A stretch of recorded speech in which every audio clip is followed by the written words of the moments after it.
le président Assimi Goïta dit, ceux qui disent que la France n'a rien fait ou que la France doit rester, moi j'ai été au front avec eux, j'ai mangé avec eux, j'ai patrouillé avec eux, j'ai écouté leur radio. Ce que j'ai entendu, si vous étiez là, vous allez tirer sur eux.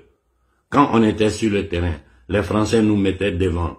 En cas de non-danger, on répondait RAS, c'est-à-dire rien à signaler. Au cas où on tirait sur nous, ils disaient que c'est la guerre. Beaucoup de Maliens tombaient devant nous et on ne pouvait rien dire. Il te suffisait de te révolter et le lendemain, Bamako te rappelait. C'est-à-dire, si 100 militaires maliens mouraient, un seul Français tombait ou 0 perte à côté. Je me rappelle de ce fameux jour où on était à 5 km de Kidal.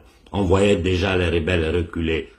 On s'est dit Kidal va tomber. Et pas moins de 15 minutes, un lieutenant-colonel vient nous annoncer qu'on est interdit de rentrer à Kidal.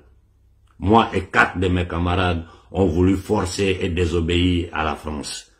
Quand on avançait, ils ont dit clairement, un pas de plus et vous aurez chacun une balle dans la tête. C'est ce jour, j'ai pleuré comme un bébé.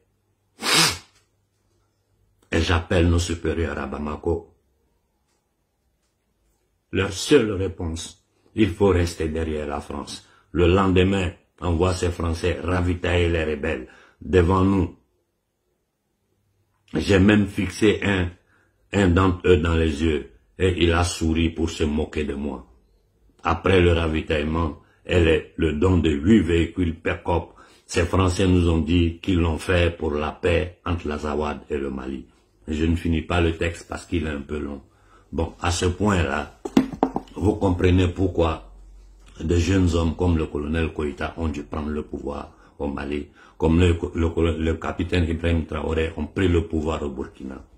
Et je pense que les jeunes soldats africains aujourd'hui au Togo doivent prendre le pouvoir. Au Tchad, il faut tout faire pour dégager le petit débit. Et c'est pas Nasra qui va le remplacer. Nous savons qui sont les Tchadiens dignes, qui sont aujourd'hui encore dans l'ombre, mais qui travaillent avec ardeur à la reconstruction du Tchad. En Centrafrique, la seule chose que nous pouvons dire au président Touadéra, sois courageux, sois clair dans ce que tu fais. Aujourd'hui, nous sommes dans une position où, je vous ai dit, et je le répète, parce que parler trop, ça ne sert à rien. Si demain, 100 millions d'Africains se lèvent en Afrique de l'Ouest, je dis bien, 100 millions d'Africains se lèvent en Afrique de l'Ouest, le combat là est terminé. C'est terminé.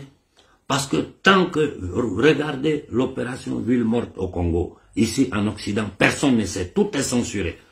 Les manifestations au Burkina, un peu arrivent à sortir parce que nous relayons. Ce qui se passe au Mali, tout est manipulé, mensonger. C'est-à-dire, on a affaire à des bandits. Et la seule façon, j'ai dit, la seule façon d'exposer ce système-là, c'est se lever en masse. Parce que si nous nous levons en masse, le reste du monde va dire, mais écoutez, si les Africains ne veulent pas, foutez-leur la paix. Ils ne pourront plus rien faire. Voilà pourquoi je dis qu'il faut qu'il y ait une manifestation. D'ici, on est en plein février, mars, avril, il faut que nous arrivions à lancer une manifestation, au moins en Afrique de l'Ouest. Regardez la situation, ce qui est en train de se passer au Niger. Je dois me mettre à décortiquer ça. Toutes les tentatives qui vont faire sur le Burkina aujourd'hui, on doit se mettre à décortiquer. Voyez ce qui se passe en Côte d'Ivoire. Et regardez nos hommes politiques qui tiennent une narration qui n'a rien à voir avec la réalité. Voilà notre condition. Je vous en supplie, une autre fois, j'ai dit aux leaders panafricains sur le continent, travaillez dans l'élaboration d'une marche à échelle, c'est-à-dire pour le moment en Afrique de l'Ouest. Notre voix, si nous nous levons en Afrique de l'Ouest, va résonner dans le monde et ça va attirer l'opinion publique mondiale sur la situation du Congo, sur la situation du Tchad.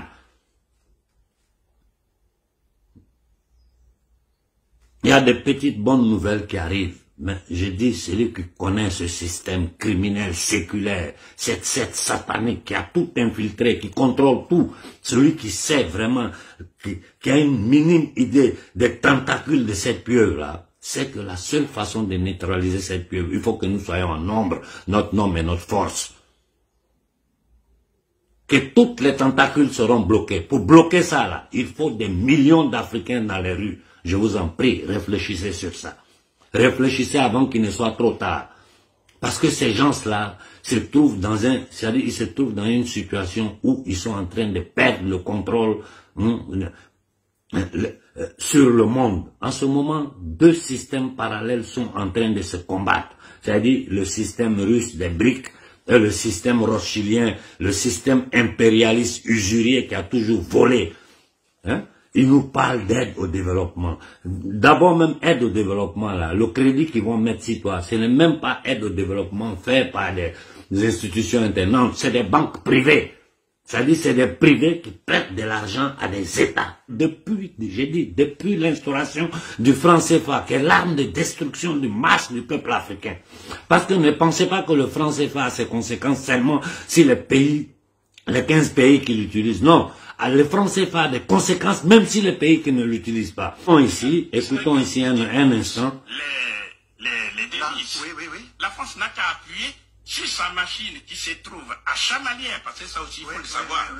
Ça se trouve à Chamalières et elle produit des faux billets qu'on appelle le franc des colonies françaises d'Afrique. La France récupère des devises étrangères et elle ne donne au pays en question que des francs CFA. Voilà, parce qu'il faut que les auditeurs le sachent. Pire, c'est ce que il faut que les auditeurs sachent. Le franc CFA ne se fabrique pas en Afrique.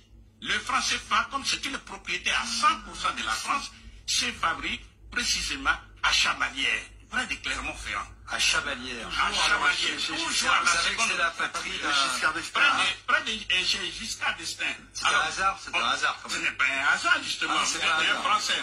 Vous êtes un Français. Vous savez très bien ce que ça veut dire. Giscard d'Estaing et autres. Deuxième conséquence logique. Vous comprenez que lorsque ils ont cet argent des Africains est confisqué, eh bien, une des conséquences majeures, puisqu'il faut qu'ils déposent les devises, alors ils sont contraints à une austérité budgétaire sans fin. Parce que le budget, c'est deux parties. D'un côté, les recettes, de l'autre côté, les dépenses. Déposer les comptes dans les comptes d'opération.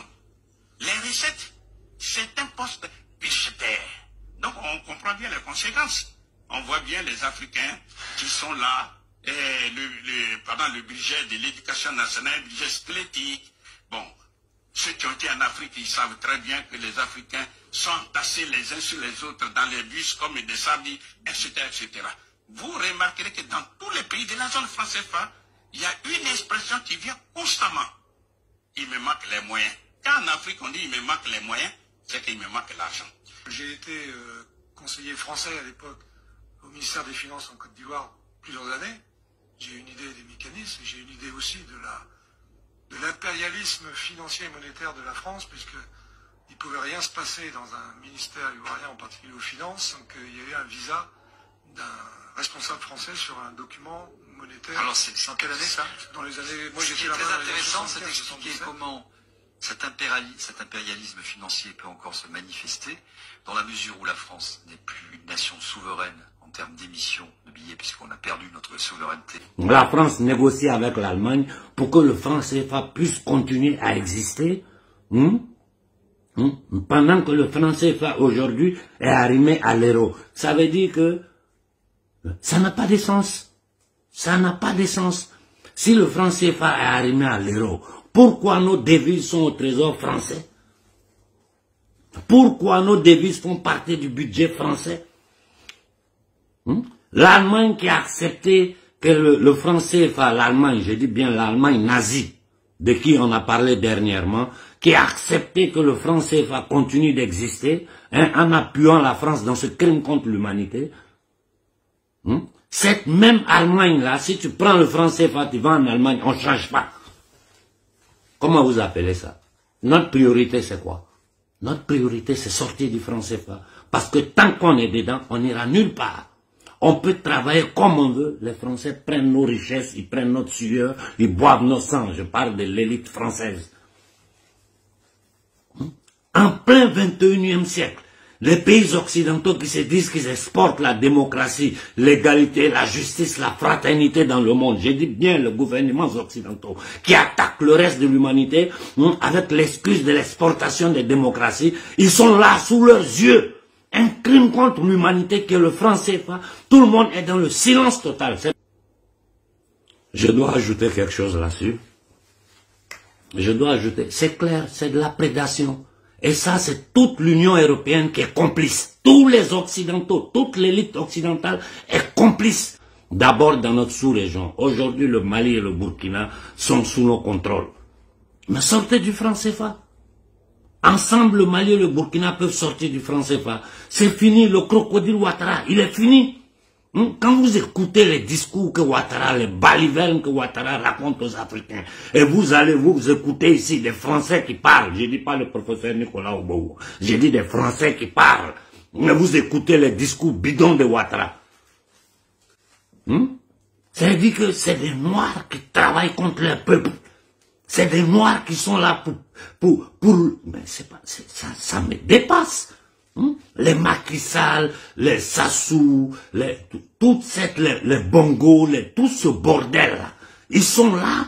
Tout ce qui les intéresse, c'est leur pouvoir, continuer à piller, à voler le peuple africain et permettre aux envahisseurs de jouir de notre richesse pendant que nos enfants sont maltraités partout dans le monde, pendant qu'ils sont enfermés dans les camps de réfugiés de concentration sur tous les continents du monde. Bon, quand tu vois notre situation là, la priorité c'est quoi? La guerre au terrorisme là. C'est un truc facile. À partir du moment où sur un territoire africain, il y a des dirigeants dignes qui arrivent comme au Mali ou au Burkina, le problème du terrorisme, on règle ça rapidement. Et le Mali est en train de le démontrer. Le Burkina est en train de suivre le Mali sur ce pas-là. Nos préoccupations aujourd'hui, c'est le Togo où on a ce va-nu-pied qui est assis au pouvoir. On lui demande comment vous faites et puis votre pouvoir dure cosy depuis 50 ans. Il dit, je sais pas. Je sais pas. Tous ces minables qui sont assis sur les camps de concentration en Afrique. Écoutez les Français eux-mêmes parler.